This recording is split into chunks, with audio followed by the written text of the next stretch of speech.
What's good, everybody? Welcome into the Early Edge in your exclusive Kentucky Derby mega preview. The 149th running of the Kentucky Derby every year, except for COVID, since 1946. First Saturday of May at Churchill Downs. Now, you guys asked for it, and I deliver it to you. But there are only two, and I mean two, horse handicappers that I trust, that actually like each other.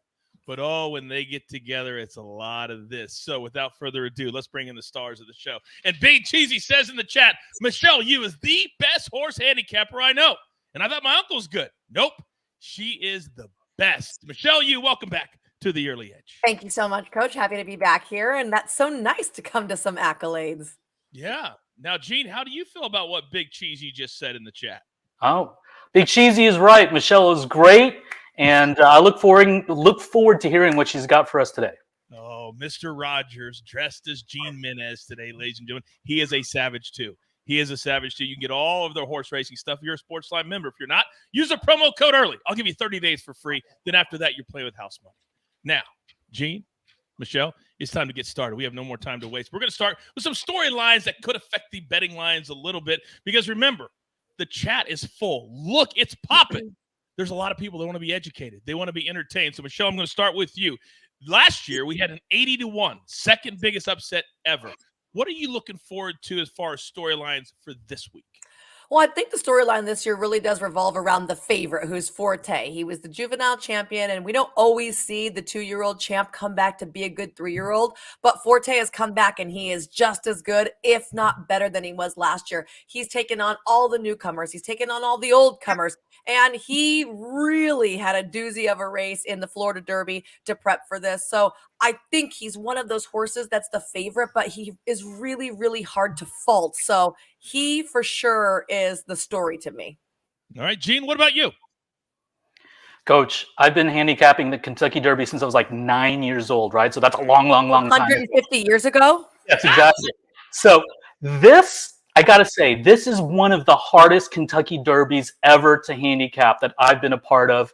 You've got about a dozen horses that you can make a good case for. There are about 7 or 8 who have about the same speed figures going into the race. There's not really one standout, even though Forte's 3-1 on the morning line. I think there's going to be a lot of good betting opportunities on Saturday if you can identify the one horse who will run well. Okay, I feel like I'm feeling an exacta box if we're trying to figure out which horses are going to come through. That's a good way of just saying, hey, just give me the 2 or the 4 horses you like and see how they come in. But I'm not the experts. You guys are. So let's get into our boards right now. We're going to start. We have a little thing called the Kentucky Oaks. And for those of us that are horse racing experts like me, Gene, and Michelle, then you know that runs on Friday and then it completes on Saturday. So let's start right there, Mr. Mean Gene Menez. We're going to start with the Oaks Derby double and explain it, but also get through it because there's a lot of numbers up here and not everybody understands. Let's start with your Oaks Derby double, sir. So the Oaks Derby double is one of the best bets of the weekend. What you got to do is you got to pair the winner of the Oaks, which is on Friday, with the winner of the Derby, which is, of course, on Saturday. So these are the I've got an Oaks Derby double where I've got 6 horses in the Oaks and 4 horses in the Derby. So the 6 horses in the Oaks are the 2, the 4, the 6, the 11, and the 14. Of those, if you want to narrow it down a little bit, you could probably take out the 6 Botanical and the 11, or in the 14, Ever So Mischievous. And then I've got that paired up with 4 horses in the Derby, and we'll go into those horses a little bit later. The 2, which is Verifying, 3, 2 Fills, 14, Angel of Empire, and 17, Dermasotogake. So if you go with 6 horses in the Oaks and 4 horses in the Derby, that's 24 combinations. So for $1, that's a $24 bet. And as I said, those pools are pretty big for the weekend. So that'll return a pretty good amount if it comes through. All right, so a $24 bet, and you have to hit 2 of the horses had to finish first and first, correct? Is that as simple as I can make it? Yes, you got to have the winner of the Oaks. $4, you can get 6 and 4. Let's go over to you, Michelle. How are you attacking the Oaks Derby double? So the Oaks Derby Double is like my favorite wager every year. I get all gunged up for it because I think it's a really fun way to include a lot of horses, and really the payouts can be excellent if you can get one that's even just a little bit pricey. So in the Oaks, I used 4 horses. I went with Botanical, who I think Jean Lightfoot just said we could throw her out. I know she doesn't know. We don't know what she's going to do on dirt, but I'm watching her works, and her works say dirt should be no problem. Her pedigree says absolutely run me on dirt. I'm going to love it. I got to use wet paint because there's a pretty good chance that she wins. She's been the leader of the division. And then I'm going to bring in a price. I like Flying Connection for Todd Fincher. She's coming out of 2 really good races at Sunland. So we're talking like the B-level racetrack, but the way she did it and the way this filly looked, I was at Sunland, and she in the flesh did not look like, oh, we'll just take a swing. Like, they bopped this filly to be an Oaks type filly. And I think she's got a shot in here. So I really like her. And then I also included Pretty Mischievous for, Ground Motion, coming in with back-to-back victories. It was a maiden and a grade 2 score. I think she'll handle the more ground. She's got the distance situation kind of handled already. She's already been this route of ground. And I think Ground Motion does a really great job with horses like this. I say this all the time here on the show. If you don't have your paper and your pencil or pen, I don't know what you're talking about, because you cannot remember all this incredible information. Screenshots, coach, screenshots. Are they going to hear your explanation with screenshots? Oh, you just like push the button and then you have it. It's all there. But they're not hearing you talk about it. That's the knowledge. That's the power. That's the secret sauce. You can't just look at the recap screen. You got to listen to them. Now, we're going to go to Saturday. And on Saturday, Gene, there is a little race before the Derby called the American Turf. And leave it to you to find a horse you like in this race. Talk to me. Yeah, the American Turf is race 9 on the card on Saturday, and it is a wild running of this race. This is a turf race for 3-year-olds, and it's drawn the best 3-year-old turf horses this year. The favorite is Carl Spackler for all you Caddyshack fans out there, but he has drawn way on the outside. He's trained by Chad Brown, and Chad Brown horses on the grass are very formidable, of course. But he's drawn way outside, and he is coming.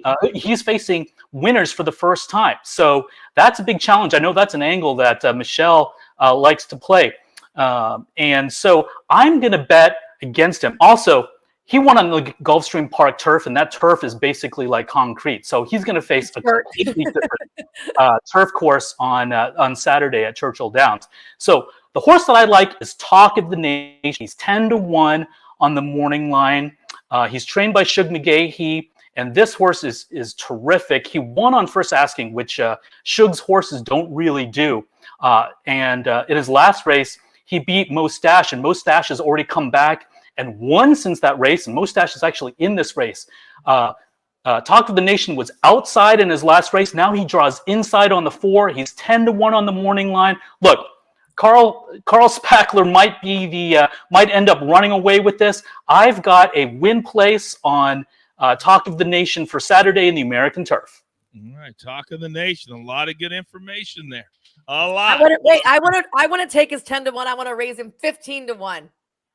Oh, you think he's going to go off at 15-1? No, I'm going to give you a 15-1 shot. You and I can go head to head.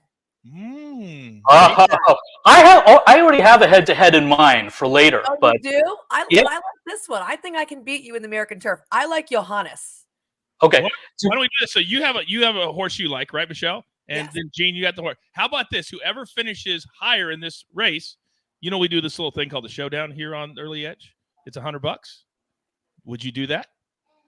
Yeah, let's do it. Gene? Absolutely. We'll do it. So this is what I need you to do, Gene. I need you to say this. Snake, hit the music. Snake, hit the music. It's gonna be a showdown. Who knew on the Kentucky Derby Mega Preview we'd have a showdown between Michelle Yu and Gene Menez? But that's exactly what we have. So make sure you tweet what each person has so we can all root for you or against you. Everybody in the chat, if you are with Michelle, write Michelle. If you're with Gene, please type Gene. Also hit that like button for me. Don't make me punish you for not doing that. All right? Michelle or Gene, who are you backing in the showdown? All right, now it's time to talk Derby, because that's what everybody comes to Churchill Downs for. Over 150,000 people are expected this year. So, Michelle, I'm going to start with you. Give me how you're attacking the Derby this year. So I think I'm just going to go the good old exacta box. If you read my sports lines, this is what I like to do because it's a great way to use some logical horses and maybe a crazy horse or two. And if you can get them up in there, it pays out. My problem with like leaving them off or doing like a, one horse in front and then a back wheel or whatever is, I don't know. I always put them in the wrong order. So for me, just the box is the best way to go. So I'm going to go ahead and I'm going to use the aforementioned Forte as your favorite, just because he's been really impressive. And I don't want to knock him just because I hate favorites, which is generally what I do. I'm going to include Skinner, who gets in here off the also eligibles like we had last year with our big upset winner. And I think that he can grind out a really good finish in here. I'm also going to use Practical Move because as he's gotten on for his 3-year-old year, I've seen him just keep winning races. So he's the best of the West Coast right now. I don't want to chuck him out. I think he can sit a really great trip, and I'm absolutely thrilled with his post position draw. That was key to me to know if I was going to use him or not. My top pick, though, is Angel of Empire. He's going to need some pace to close into. Unfortunately, this doesn't seem to be that Derby where we have a whole bunch of speed on the front end. But he's a horse to me that looks like he wants to go all day long. And I'm going to include the Japanese runner, Derma Sotogake, because the Japanese have been winning races on every major racing date worldwide. This could be their year for Kentucky.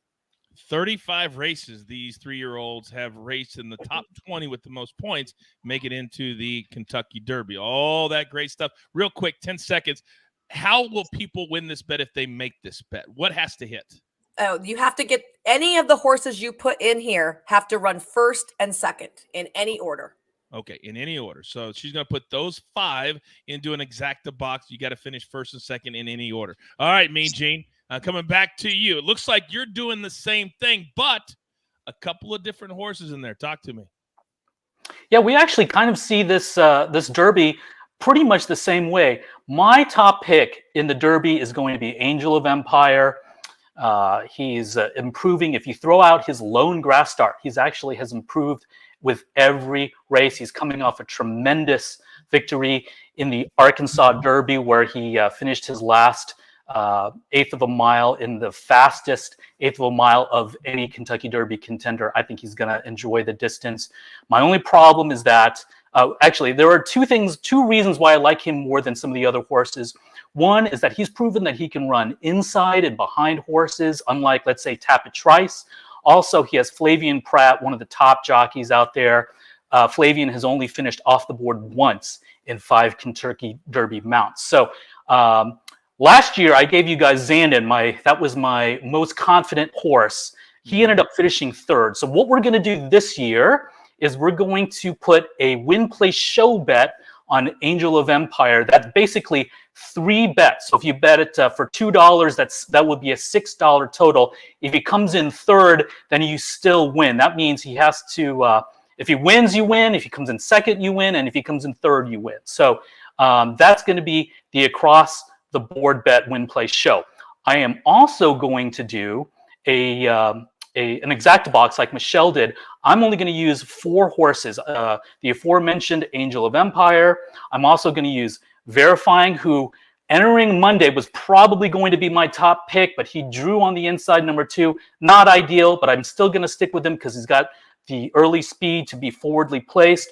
I'm also going to use 2 Phils, who's coming off a romp on a synthetic surface at Turfway Park, but he is working really well. Looks like $1 million in the morning.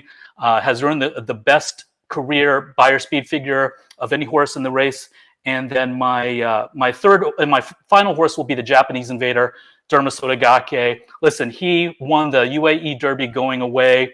There are buyer speed figure. We have a member of the buyer speed figure team on SportsLine, and he says that they estimated that figure to be about 106, 107. So that would be far beyond what any other horse in this race is earned. So you two of those horses have to finish in the top two to win first or second for you to win that bet. And Coach, I'm kind of in the mood for another showdown. If Michelle, yes, I don't know. Have you ever had two showdowns on a show before? Yes, but not with the same people. Yeah. Okay. History. What is your suggestion? What are you challenging Michelle to? So I've got Two Phils versus Practical Move in the Derby. Two Phils is 12-1. Practical Move is 10-1. Michelle, what do you think? Oh, gosh, that's a lot of weight on poor old Tim Yachteen's shoulders for me. I feel very bad for him. Okay, but instead of money, let's go for shirts. Shirts Right. it is. Okay. I could use another Old Smoke shirt. This is my Secretariat shirt that I won from you last year. Paid up. Look at that little rub right there. By the way, you guys know if you're betting shirts, you have to tweet the picture when you get it to prove that you paid. That's a rule here on the Early Edge. All right, so we've got a $100 bet and we have a T-shirt bet. I'm here for it. All right, look at Gene getting all squirrely over there. All right, now I feel bad, Coach, because Michelle was great to me and my kids when we came out to Santa Anita for spring break. We had like all this VIP treatment, and now I'm going to take another shirt off of her. Wow, Gene, here, anybody that's nice to each other on the Early Edge, that throws when the red light comes on, that's out the window. It's out the window. All right, now I need one long shot because we know, Michelle, we know that people love to place a $2 bet and win a couple thousand or maybe even 5 or 10,000. But give me a long shot that people just a little sprinkle maybe that they can sink their teeth into. All right, my long shot's going to be confidence game in here for Keith Desormeaux. We haven't seen him since February, so he's coming in off a really long layoff. It would be pretty much an unprecedented move for him to be able to win this race off of that. He did take the Rebel last time. I like the fact that he already has races at Churchill. He's won 2 of them, in fact, and he can kind of sit in any spot that James Graham needs him to. To me, the way he's been working has been excellent. It's really signaling readiness for me. But what sealed the deal as a long shot play for me was just looking at him physically. Every video I've seen, I'm like, oh, what horse is that? Like literally trying to scan back through it. Every time it's been confidence game. So for me, I just think he's a colt that's thriving. Even though he has some really big hurdles, I could see him winning at a huge price.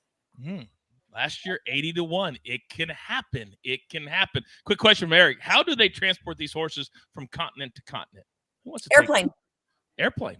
They fly in an airplane. So you get into a horse van and they take you to this holding facility and you walk off your van into, which basically looks like a stall, and they lock them all in, and then they put it on a little trolley and they roar up to the airplane, and then they get situated. They fly FedEx or UPS or Air Force One, or there's, different horse transports. And then when they're on there, their heads get opened up. So they're in these stalls with horses across the way, and they get their hay. And we always have flying grooms. And whenever they fly internationally, there's always a veterinarian that flies with them as well.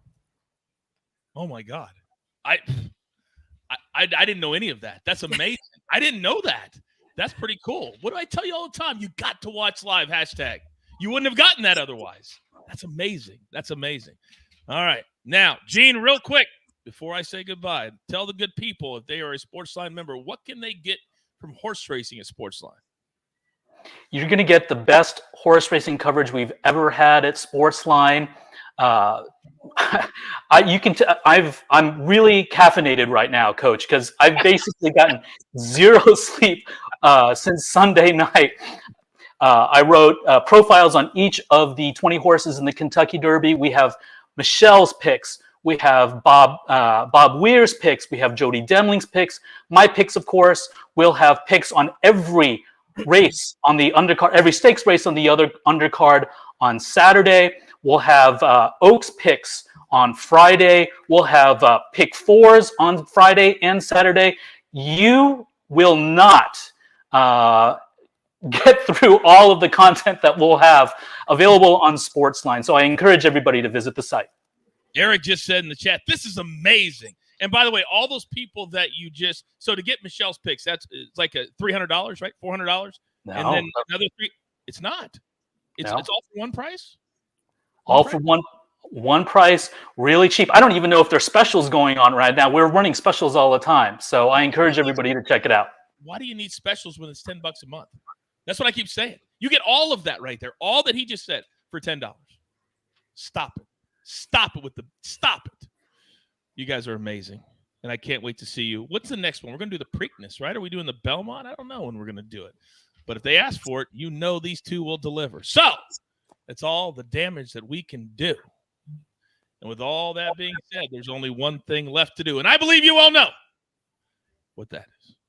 You've got your marching orders. Let's take all of these Kentucky Derby and Oaks and American Turf tickets straight to the pay window. For my entire crew, Lobo, Michelle Yu, Mean Gene Menez, Snake always behind the scenes of the ones and the twos. We've got 2 showdowns as well. It's what we're all about. Turn on your notifications. Don't miss one single second of this incredible content right here at the Early Edge. Good luck.